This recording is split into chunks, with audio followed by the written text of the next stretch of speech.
rushing life fills your head with noise, and torrents of thoughts aboard your near-wrecked skull spill over into those around you.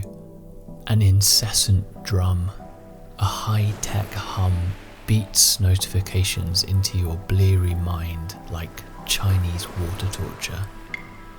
A constant drip of loveless likes that never finds an end.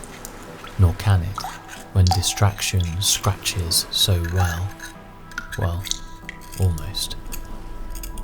When you are carried away, soon to be washed up, stuck in the weedy grasp and pulled under.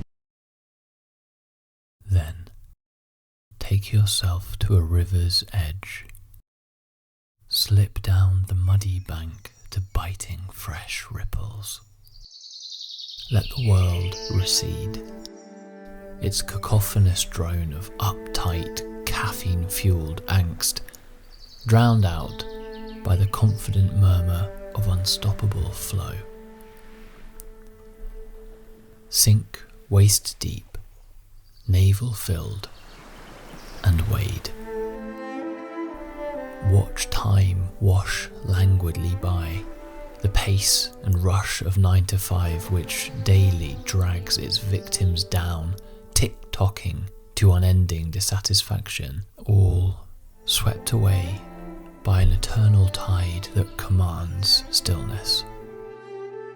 Let yourself reflect the river's watch, which knows that time is thick. It does not skip or flit, but waits patiently for you to catch up and slow down.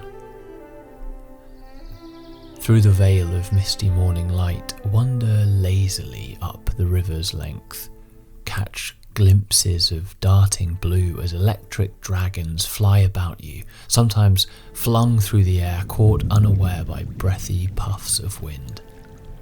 Step by step, walk up and through this ancient stream as it dismantles you, washes away your noisy edge and cleanses the urge to overthink. When waves threaten to crash you away, take yourself to a river's heart. Stand waist deep, navel chilled, and wade.